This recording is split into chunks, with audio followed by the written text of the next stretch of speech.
south side of Chicago. This is an area set up as a FEMA camp. This small enclosed portion of this camp is designed solely for the purpose of maintaining people who are against the current administration.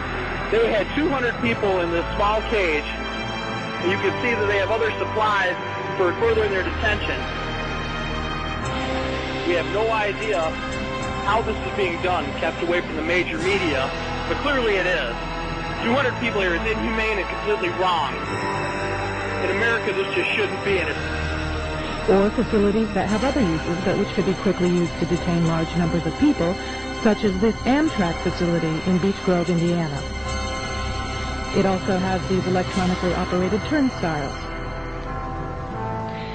In this portion of the parking lot is a brick building, suitable for processing, next to a gate that leads right out to the railroad tracks, and all of this is contained inside a fully fenced area, now 3 layers deep in fencing at this point. This U.S. Air Force train indicates federal and military involvement. This facility was supposed to have closed in June of 1993. Yet instead, several $1 million in federal funds have been spent on supposed renovations over the past 2 years.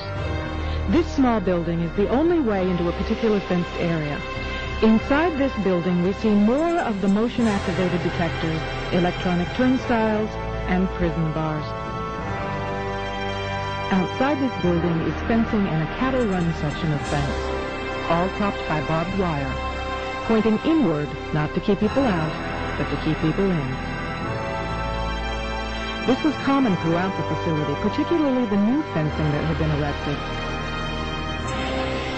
Inside the fenced area on the other side of the building, you'll see signs that say Red Zone, right up next to the railroad tracks that run the length of the fenced area.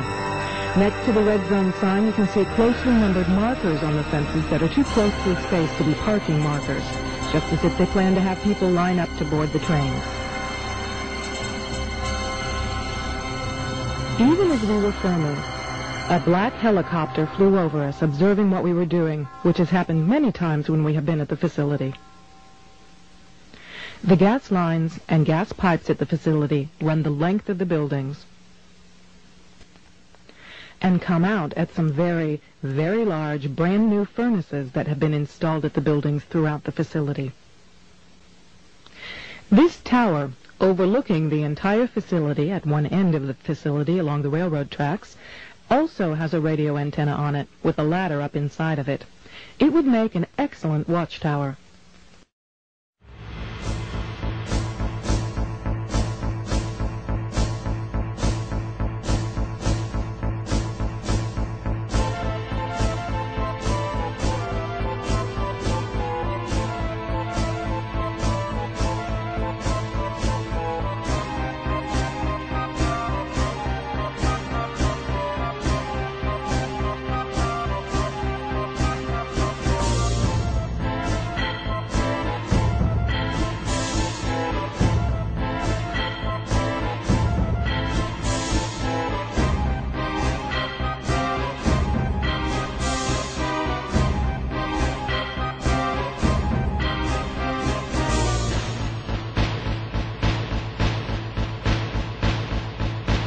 Well, Walmart, after the 9/11 attacks on the World Trade Center and Pentagon, they apparently decided that they needed to have a bunker.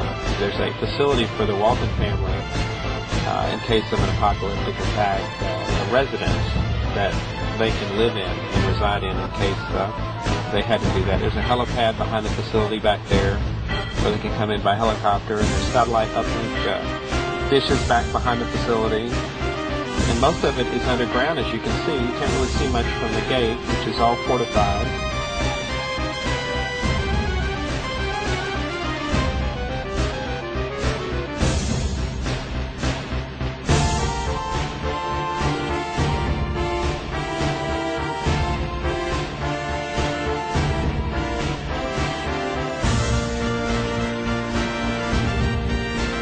You end up with a vacant building of the size that most businesses can fill. So you have a huge building that sits vacant for months and years.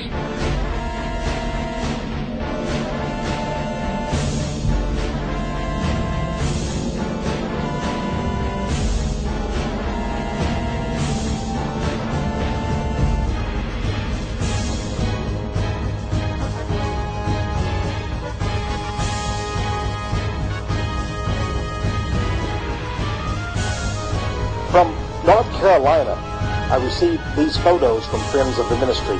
I'm going to go over each one very carefully.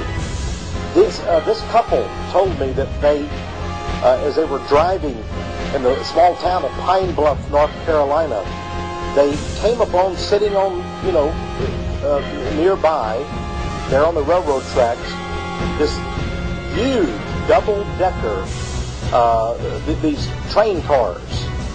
And they were curious about them. And they went back home and got their camera and came back. There were no guards around to stop them from investigating, so they decided to do a little bit of spy activity there. This shows you how very large this railroad car is. You can see the woman standing beside it. Notice these are like no railroad cars I've ever seen.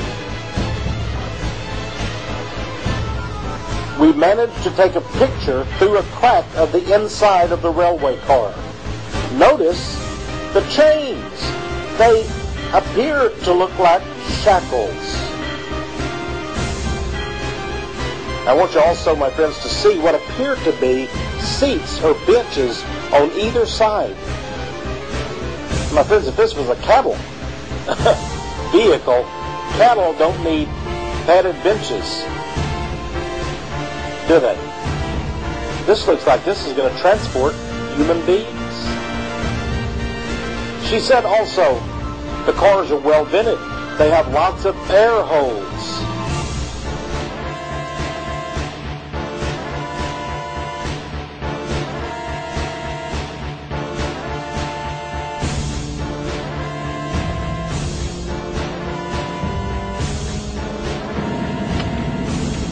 Row after row after row of abandoned buildings.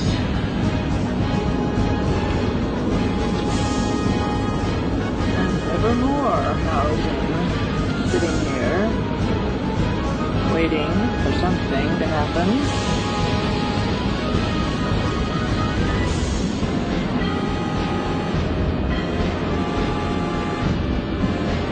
Few newer buildings.